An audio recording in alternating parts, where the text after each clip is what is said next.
This is SaaS Therapy.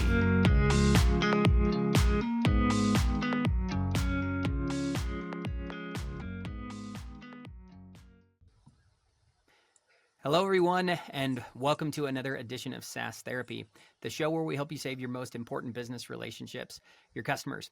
I am your host, Todd Kirk, and I'm joined by my slightly and only sometimes tardy co-host, Casey Trujillo. As a guy in sales, you'd expect you to be more on top of it, Casey. But hello, Mr. Todd Kirk. Hey, Casey, how you doing? Good to be here with you, buddy. As always.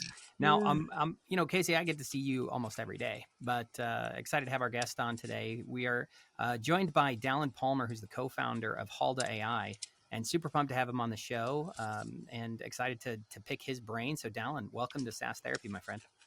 Thanks. Good to be here. Hopefully, the content today doesn't make everyone need more therapy. Hopefully, it's therapeutic in a different way. Well, I think to set the context, now, why don't you give people a background about yourself, your organization that you just founded, and where you're at and what you're trying to accomplish out there in the market. I think that will lead us into a good discussion for today. Yeah, sure. So I'm sort of an accidental entrepreneur in so much that it wasn't like my target necessarily. It's just something that I discovered along the way. Sort of like, the first sales job I got, I didn't mean to have a sales job. I grew up sort of thinking sales was icky and gross, right? I just thought of, sorry if there's any like used cars dealers here, but like used car, or like I'm a door-to-door bro and I just make grandma buy something she didn't need. And like, that was my perception. But then I got into it, I'm like, oh, I love presenting. That should have been a clue. And then anyway, so getting into entrepreneurship, it wasn't until, I'd been working for a couple of years where I'm like, oh, okay, I know I've got to do this. Right. And so anyway, there's a lot I'm sure that we'll hash up and talk about. But in terms of Halda, it was not the first thing that I've tried to start. I think everybody in software and sales and entrepreneurship, they're like, oh my gosh, it just like they did it and it blew up. No, this is like a 7-year overnight success and we're just still getting started. Right. So like, I'd be shocked if anybody listening had heard about us before. But what Halda is doing that I think is super fun is we were just really well positioned. We started the business. We started to build our core technology before AI hit the scene. And then AI hitting the scene was just a perfect tailwind for us. Like it was so synergistic with what we were trying to accomplish anyway. And so Halda is an enrollment marketing platform for universities, right? So universities are just big businesses. They sell education for the price of tuition and they need to recruit students, right? And so what we're doing is we're taking the sophisticated marketing systems that are used by Netflix and Amazon and Audible to personalize the content that's recommended to you. And we're applying that to the university recruitment systems, which have been massively outdated. And so we're just applying AI agents to help develop marketing upfront, to website tooling that's powered with AI to understand what someone's intent is and what moment they're in, to recommend the right content, to give them better offers of value, to get them to convert into a lead. And then of course, all the nurture stuff. So it's really full lifecycle sales automation with like agents along the way to help answer student and family questions anytime, day or night, help them get further in the funnel. So that's what we've been up to. We work with about 200 universities across the United States right now. And are just working hard to grow that portfolio and grow the business. Yeah, and I know before we hopped on, I know you mentioned you're on site at a university today, right? So, still in the phase where you're going out and visiting customers and being on site with them, and it's got to be a fun and exciting time. Well, I mean, hopefully, I'm always in that phase. I think it's way too easy as a founder to get to a zone where like, oh, I'm in the ivory tower and I'm just going to like tell people, and you get out of touch, And I think that it's so important to have face time with customers and know firsthand what's going on, because you can lose that intuition you had in the early days that help you build and help you find success. So it's something that we emphasize a ton, and we don't want to become out of touch really with any part of our business, but that gets challenging as you scale. I mean, we're not huge scale wise. I think we have about 40 employees, but it can get away from you if you're not careful. So I'm fascinated down to ask a question. So it seems like there's two camps right now. People are just in love with AI, or people just hate AI with every ounce of their being. They're so sick of everything that's like, what are you? We're a fast food AI restaurant. And you're like, oh my gosh, like you just stick an AI for the sake of AI onto something. So I'm curious. It always seems like state and local education, higher ed education, they seem to be the slowest to adopt technology. Where is the higher ed space? Are they understanding this? They excited about this? Where are they at in terms of their AI willingness? Yeah, great question. I think about higher education similar to developing countries. I remember a few years ago, I was reading this report where, these countries in Africa sort of skipped the whole build out of telephone wires and networks that way. And we're able to jump straight to cell phone technology. And like they were telling some examples of how these countries had adopted even like online banking practices that were just sort of getting going here in the States. So they just like, hey, I'm going to skip that and jump right to this better technology and go. And I really feel like that's the zone that higher ed is in. Like they've done it the same way for 30 years. And they skipped this whole segment of like Pardot and Marketing Cloud and, HubSpot marketing automations. They sort of skipped that step of becoming sophisticated in that zone straight to this AI adoption. So it's been really fortunate for us because I would say, at least comparatively with what I hear from other folks that I chat with, higher ed is surprisingly open and looking for it. But, if you understand the market dynamics of what's going on in higher ed, it's not actually that surprising. We have decreasing demographics. There's never been fewer students to recruit, which means there's more competition. But at the same time, there's this reality that a bunch of people have graduated with mounds of debt. And the narrative in society right now is, I'm not sure this is good for me. And I think that's a fair narrative. But like we've gone from a position in the higher education sector of having loads of people to recruit and the default belief being you have to go to college. No one even questioned that, right? Well, in that world, as we talk about sales, the prizing situation here, the university was the prize. You tell me why I should give you any attention, little student. Prove yourself to me. Universities now find themselves in a very awkward position of needing to prove themselves to students. They've never been in that position before. So because of that sort of desperate situation they've got, they're really open to it and they need it. Like there's just between, international students and student visas not really flowing right now, to the demographic problems, to the sentiment shift. There's a lot of pain. And there's, I don't know how many people watch this. Of course, people know like the brands that you see on TV playing football. There's 4,000 universities, colleges and universities in the United States of America. A whole bunch you never heard of. 200 of them closed their doors last year, right? So like there's some carnage in the marketplace. A lot of it right now is probably good stuff, right? If we're being honest, like healthy turnaround or turnover in the market. But yeah, it's a tough situation for a lot of schools right now.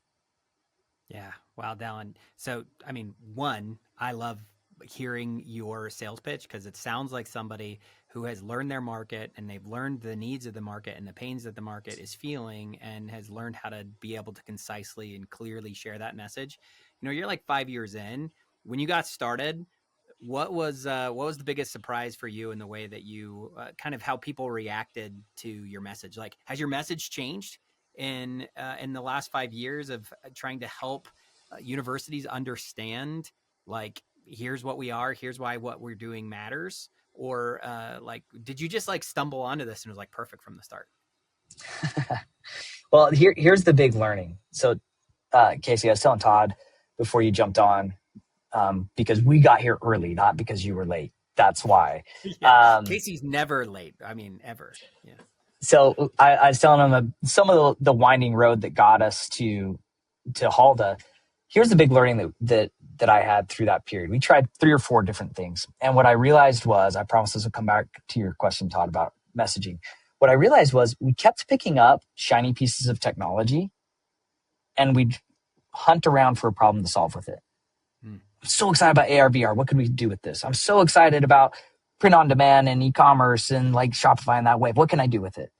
We started with technology and then we tried to find a problem.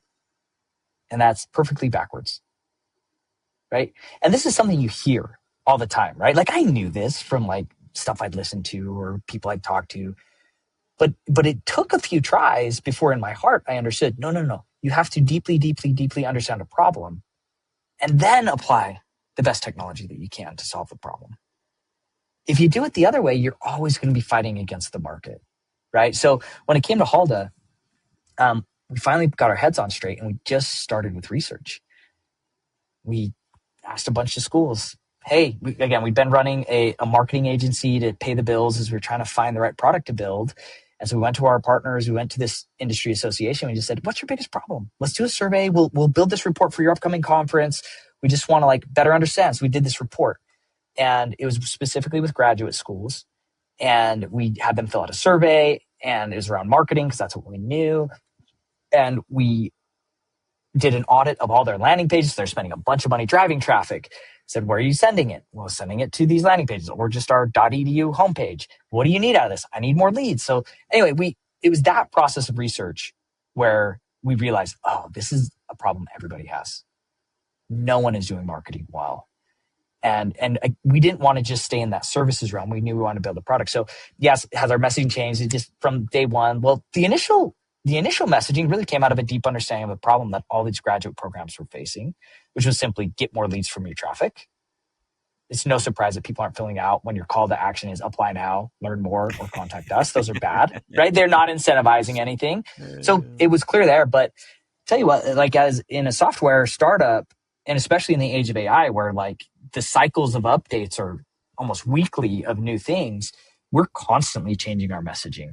And I think one of the hardest things was for a long time, for the first couple of years, it was all about more leads from your traffic, more leads from your traffic, more leads from your traffic, right? And we're building out that core capability.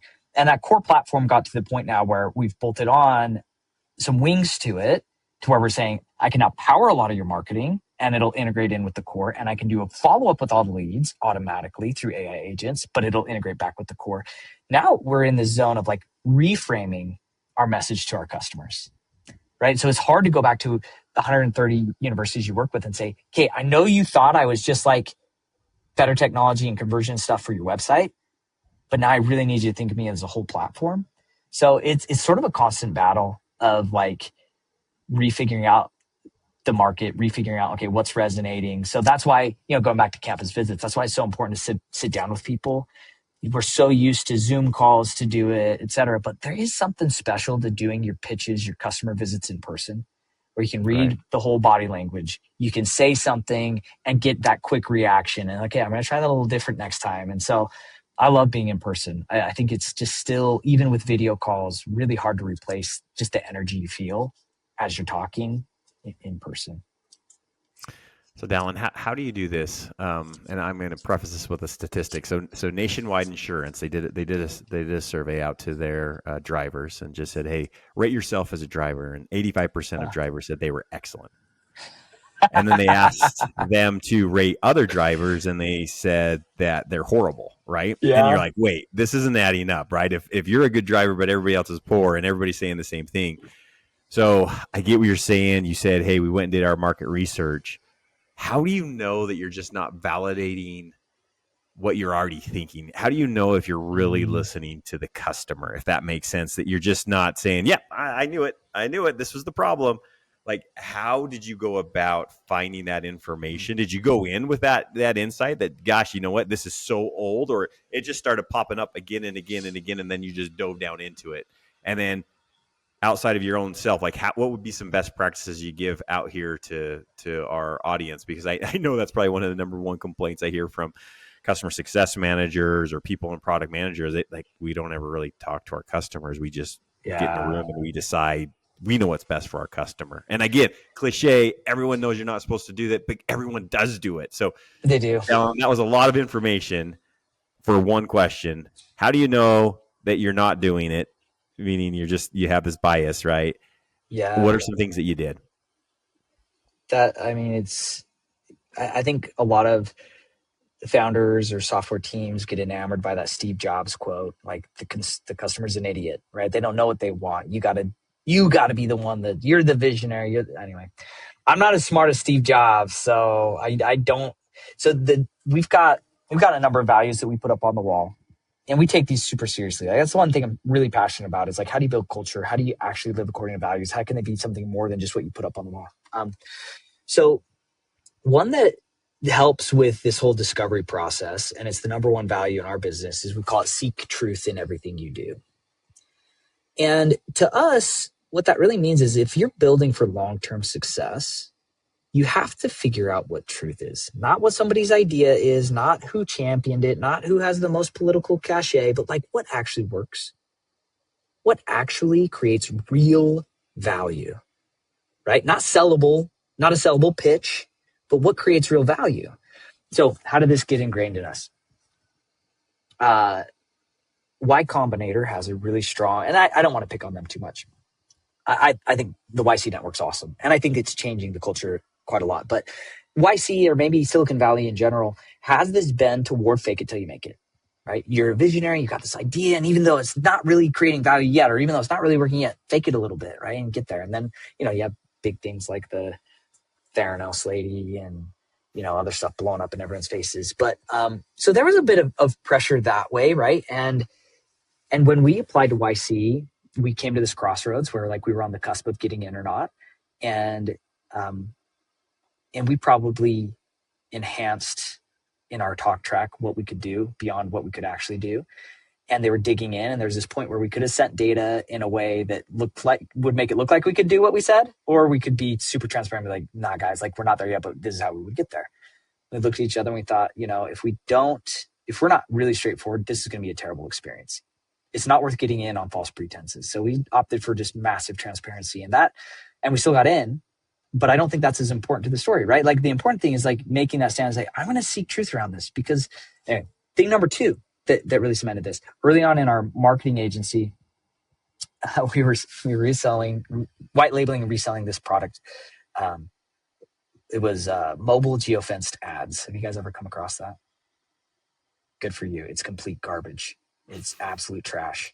So we're selling these mobile geofence ads, and they have this thing where it's like, okay, we're going to have this like ad stuff, and then we're going to do a geofence around the business. And if a device shows up in the business that also got served an ad, that's attribution. We'll say, hey, we drove so much foot traffic or so many sales, right? That's how they did their attribution.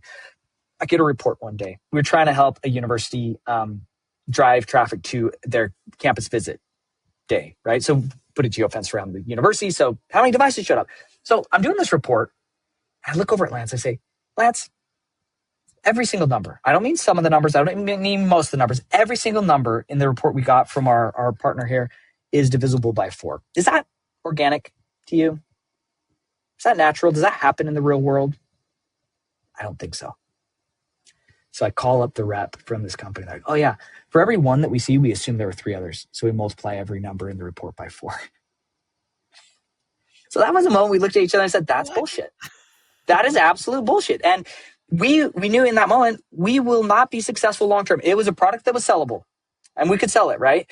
But long-term, we would not be successful if we weren't seeking truth about how to add real value, right? And I think that it's something that people are scared of. It's so much easier to just believe in something and not be the number one most curious person about how to add real value. So I think that our posture, when you going back, Casey, to a very long answer to your question, your posture you have to care more about solving people's problems than anyone. You have to care more about seeking truth around how to add value than anyone. Like, why do we get all nervous in a customer call where our customer's pissed off because something didn't work? Well, because we want to defend ourselves. We want to protect our ego and we want to protect our company. We want to protect our product. It's the wrong position. You should be the most willing to open up and go, I am so freaking curious right now why this didn't work for you. It works for most people. Why didn't it work for you? I actually care more that this didn't work for you than even you do, because this is my whole business hangs in the balance of this conversation. I've got to be so curious about that. So in our research process, we'd been kicked in the shins a few times, right? We'd launched stuff that didn't work. Like we'd earned some wisdom through bumps and bruises along the way. So it was a really open-minded process. It was really just like, hey, what we've tried before, when we tried to lead a horse to water, it's just not working. So it was a very open posture of just like, what are your problems? And so we did a survey, and then we did these audits. And the light bulb moment really was, we were writing these reports, 50 of them. We had 50 graduate programs that participated. We were writing these reports. And over again, as we said, we look at the data, 85% of schools said, my number one problem is I need more leads to come out of my marketing. I'm not converting enough. Okay, that's clue number one. Clue number two was, we're looking at the landing pages, and we kept coalescing around the same advice to everybody. We said, well, your calls to action are clear. Apply now, learn more, contact us. They're just not compelling. Nobody cares about any of those things. So that's why you're not converting. And so when we wrote that the 50th time, we're like, a bunch of people have the same thing they want, more leads. They all seem to have the same problem. Ding, ding, ding. If I can solve this, I can scale a business, because big group of people, same problem, we can build something. So I think you just have to have an open posture. I think you have to seek truth, and you can't stop doing that, because the problem is sometimes we find success and this thing starts to work, but we stop really looking at it with a critical eye. And with the way that technology is advancing now, you just cannot rest on your laurels. That cannot become enshrined in this, can't question that, because that's the thing that used to work. You always have to be critical of what you're doing, and just solving the problem be the God you worship at night, not what you built to solve it before. That's so good, Dallin. I love that. It's, I would say, our primary audience, I would say most of our listeners who come and listen to this podcast are people who are in the client success world. So they're customer facing, and they're constantly terrified that their customer is going to say, we didn't get any value out of this, so we're not going to renew. And so, now that you've been at Halda now for about 5 years, it sounds like a little over 5 years. What do you look for in your CS team to feel like they're accomplishing what you're talking about here, right? Putting delivery of the value and the focus on the problem and curiosity about the truth. What do you do to look for people so you feel confident that you're putting the right person in front of the customer to support and accomplish that objective? We've learned a lot about hiring, right? So in our business, it's like a niche enough and relationship enough industry that it's super helpful to get people who've worked on campus before, who understand the rigmarole, that like just have some intuition around what our campus partners are facing. And so like hiring the right people from that perspective with some experience has helped us massively. We learned the hard way that, at least in our business, this is not like customer support.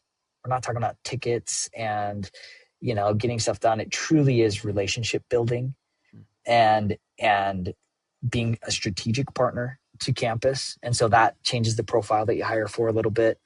But then in terms of like quelling that fear, I think that's something that you've got to build an internal culture for. Quelling that fear of like, oh my gosh, my ass is on the line if this goes off the rails, right?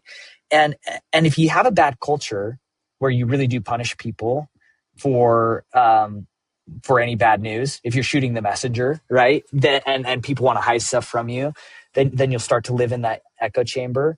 And so, we try really hard to empower our people.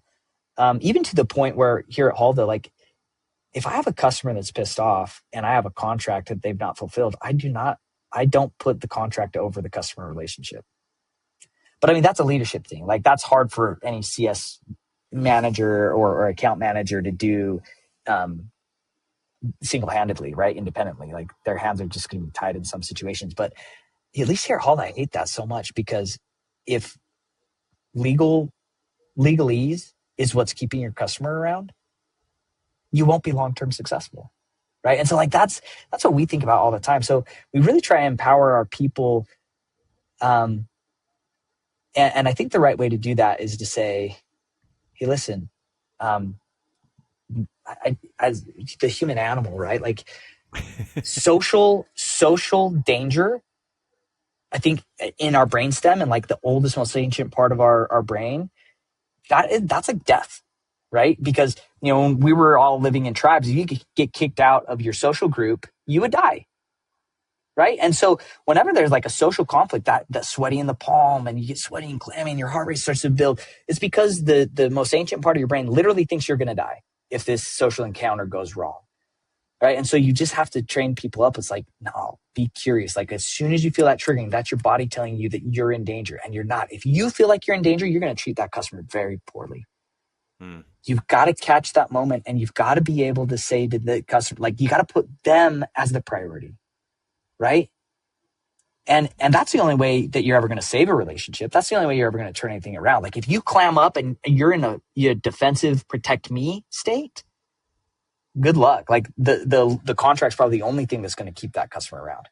So it's just some training. I think it's some culture. It's empowering your people to be able to make customer service calls. It's letting them know just what I've already said, I guess. Like you should be more curious than they are as to why this didn't work for them. And you have full ability to issue a refund, extend a contract, let someone out, because especially in our industry, it's too small of a community. Yeah. Like a bad customer experience, like you guys know, I mean, that'll spread 10 times faster and 10 times wider than anything else. And even if you have a bad fit partner where you weren't able to deliver value, if you sit down with them and say, hey, listen, I don't want to hold your feet to the fire here. I just want to seek truth around why didn't this work? Because my business growing and succeeding long term is crucial. It's crucial for me to gain more knowledge. I read this book about the Wright brothers, and I love this quote from them. I think it was David McCullough biography that he wrote about the Wright brothers. And they said, like, during the time, everyone's trying to build airplanes and everyone else was trying to just get a bigger engine. Just get a bigger engine in there, so go faster. And then there's this quote that he had from the Wright brothers where they said, we always found that an investment in knowledge went so much further than an investment in horsepower. And I feel the same way about building a business. Like, if you can better understand your customer, if you can more deeply understand the problem, and if you can more deeply understand how to drive real tangible value, that's always going to be better than more VC money, more sales reps, more whatever. Because like you can throw gas on a fire all you want. That's the easy part. But the deep understanding is the really hard thing to gain. Anyway, long answer No, to your great question. rant. Great rant, Dallin. I love good long rants like that. It's great. So as you continue to progress with your platform and more customers jump on board, how do you recreate that same truth? So you start to get to a point where people are like, hey, you need to go fix this in your software, which, makes for a better experience, but doesn't produce probably any new revenue for you. And we need to create new feature set. How do you balance that? What are some principles that you go by to say, I'm still talking to my customer, but I do got to be a little bit more visionary now. I need to go in a direction where maybe they're not thinking about, and I need to go back and fix some things. So how do you define truth as you're getting into these other stages of your product, as you're getting out of this? Okay, we built it, we found the truth. Now, man, there's a lot of truth coming to us. So what do I decide on? What takes priority? You hire an excellent head of product who's really, really good at that. Oh, I think we have one of the best. I'm not even going to say his name because I don't want anyone to come and take him from me. I guess they can find it on LinkedIn. But I just think John Grover, he's our head of product. He's amazing. He's so good at striking those balances. There's no doubt that we have a distinct vision where the platform should go that goes beyond the requests. Like, because if you just build off of requests, you're going to become something very different. So it's still like an exercise of trying to understand what are the biggest problems that your customers face and building toward those hair on fire problems. You've got to solve big problems, I believe. And I think that there's a general fatigue in the industry around software. I don't think people want more tools. They just want their problem solved, right? So the more you can solve that end to end, the better.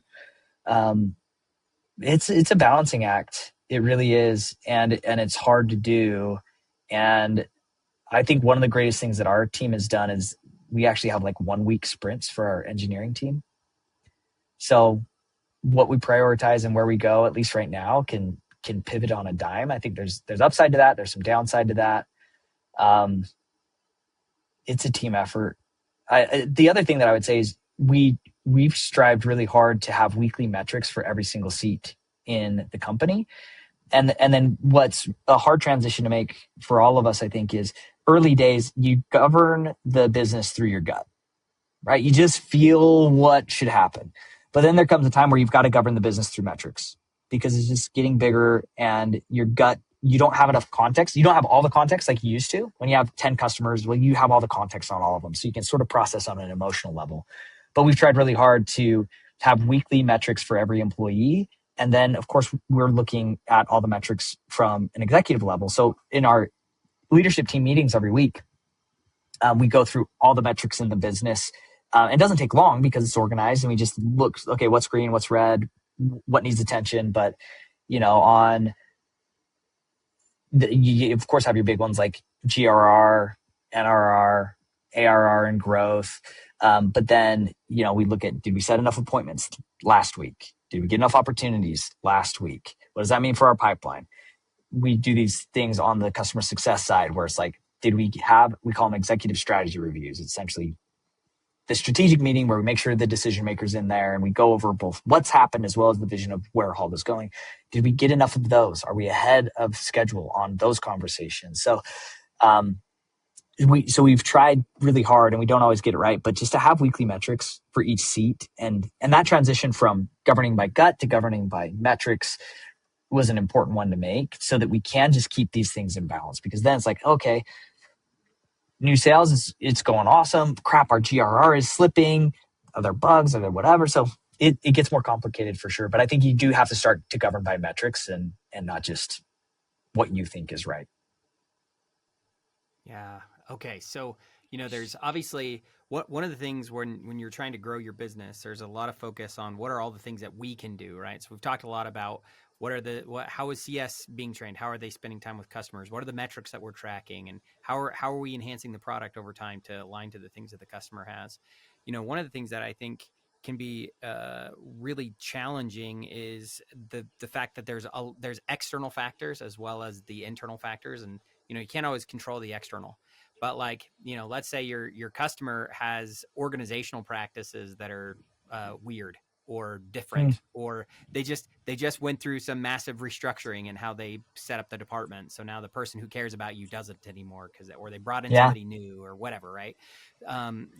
There's issues where they have a ton of perception around what they want. And, goes back to that point before of like, people don't always know what they want. I know we're not as smart as Steve Jobs, but you still have to change perception, and people might be super entrenched in like the old way of doing things. And so you have to convince them to do something different, or maybe they have operational issues and the way that they tend to operate. And all of those things impact whether or not they'd be willing and ready to accept your message and your product. And so I don't know if that's been an issue that you've run into, but I'm curious, how do you try to minimize the risks that come from external factors in the business, especially in the world that your customers are swimming in, and to alongside all of the things that you're trying to do internally to make sure that you're fully operationally efficient? Yeah. I just got a report this morning where like the number one churn reason that we've seen is a switch of VP. Right. The VP that we were working with that allocated the budget for us went to a different institution. So, it's tough, right? When you have turnover like that. Right. And so things that we're doing, we're not perfect at this, right? Obviously it's still the number one reason, right? So, but things that we're thinking about, and gosh, if people end up debating comments in your podcast show notes or whatever, like I'd love to hear what other people are doing, but things that, or even the two of you, like what you've seen work well, we're setting up like alerts through LinkedIn of title changes, right? Can I get ahead of any sort of title change that might be happening? The whole executive strategy review motion where we're trying to do that every quarter, we're trying to do that to make sure that we're getting visibility into the entire org. Like a lot of it for us comes down to just depth. Like sometimes we get into implementation mode and we're just interfacing at this level, and our team has forgotten to say, no, we've got to engage your top level people. And another thing, I'm out in Chicago visiting campuses, get on campus. Like I think that we all got really used to only virtual sales and only virtual customer account management during COVID. And then everyone was shut down. You couldn't travel. And it seems like people have been pretty sluggish to get back at it. And again, if a listener is working in SMB and it's not as scalable, it's not a thing. But if you're like high mid-market, low enterprise like we are, these are big contracts. Like it's worth going out and meeting. And there's just some magic that happens in terms of like taking a customer out to lunch, buying lunch for them, talking to them about their problems, building real human relationships. I mean, I think even for me, for a long time, I would separate out, I'd sort of compartmentalize business and then regular life.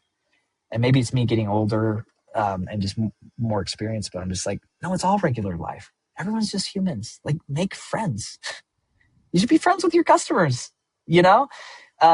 So we don't have it. We don't have it perfect. It's hard. You just get blindsided sometimes. And I think that along these lines where this gets so important right now, at least in the funding environment that we've seen, GRR and NRR, so gross revenue retention, net revenue retention, those are the most important metrics anymore. Like the days of grow at all cost.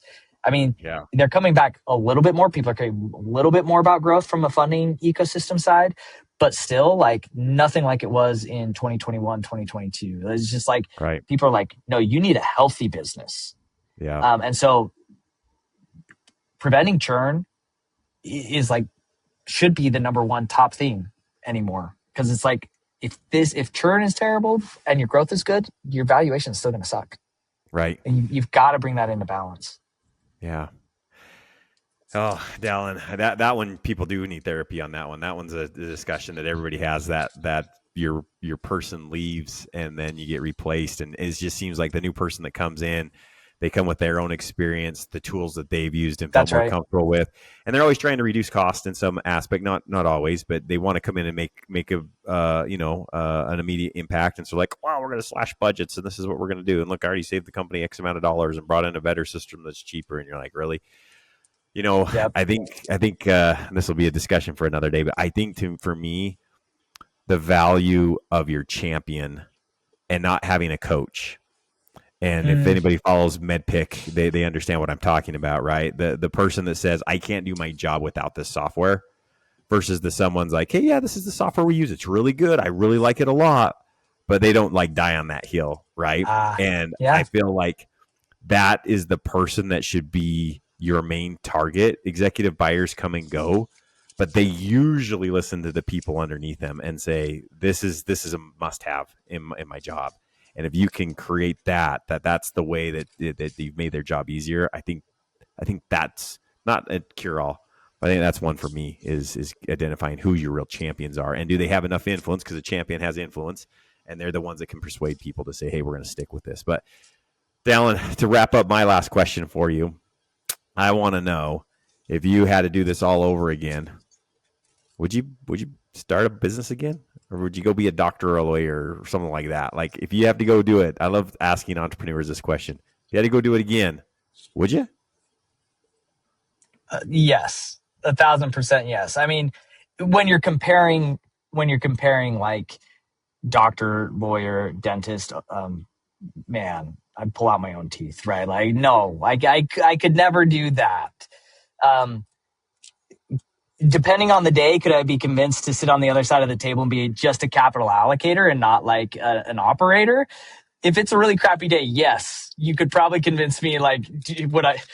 So, there's highs and lows. So, but no, I mean, there's something to just knowing you've got to do it. So I was telling Todd, I was, if we've got Utah listeners here, I was the second sales rep at Podium. Actual bike shop days for that company up until we probably hit about $10 million in sales. It got too big for me. But the big thing that I knew even at that time is I want to be careful with not allowing my lifestyle to expand through that growth, simply because I knew I wanted to start something. And I knew the longer I went, the more I'd regret not doing it and the harder it would be to do it. So I knew in my bones, I just had to do this, and it suits me really, really well. So I'd do it again. Now, will I do it again right after, Halda maybe has some event at some point, or I'm done with this business, or, change of control, whatever. Will I like immediately jump into something new? I'll probably need to detox for a little while and take a few breaths, but no, I can't imagine any other life. Dallin, so good. All right, man. So I don't know how many times you've ever, I'm going to guess you've never listened to our show, but we always ask our guests one final question when they come on. So this is SaaS Therapy. We've gotten into some areas where I think people have probably felt a little bit of internal turmoil and stress. Hopefully they found some things that are cathartic or validating at the same time. But every good therapy session always ends with a homework assignment from the therapist. And so if you could give our audience one homework assignment of something that they can implement, that they can do better, that they can do differently to better support their customers, what would it be? Oh, that's a great question. One assignment, better serve the customer. I think I'll just go back to the theme that we talked about the most today is like, whenever you feel fear, try and flip it to curiosity. Right? I think curiosity is one of the most powerful human emotions that we have. And it automatically switches your brain and your emotional state from like a protective defensive posture to a generous growth mindset. So that would be my homework assignment. When you feel that first pang of fear, try and figure out for yourself and your emotional state, how do you switch that to curiosity? And I think you'll have way more productive conversations with your customers in that energy. It's awesome. So when I see Todd's call, I won't have that fear anymore. I'll just say, I'm so curious why Todd's calling me right now. I'm Todd, so our conversations are going to be so much more improved. So good. Todd, you're yelling at me right now. I'm really curious about that. Why are you yelling at me? Why is everybody keep ganging up on me all of a sudden? Man, now I'm really curious. Why is everybody ganging up on me? There you go. See, you feel better already. You feel better already, don't you? So good. Dallin, thanks so much for joining us today, man. If our listeners want to get a hold of you or follow you, or is there anything that we should tell them? Where should we point them to if they want to learn more from the great Dallin Palmer? Oh man, I am a 60-year-old man in a 30-something-year-old man body. I am not on social media because I hate it. I get on LinkedIn probably once a month just to make sure I didn't miss any sort of message. You can't really follow me on anything. If you're in Provo, stop by the startup building right across the street from Tracks, the Front Runner Station. That's a great building. That's where y'all are at? That's where we're at. Come and say hi. That's such a cool happy to chat. Yeah. So unfortunately, I've got no following on anything, but happy to connect. Love it. The man, the myth, the legend, Dallin Palmer. Thanks, man. No, I think what he said is send him a pigeon and he'll find it. There you go. That's what Send me a pigeon. I'll pick it up. Okay. Awesome. Thanks, Dallin. Thanks, guys.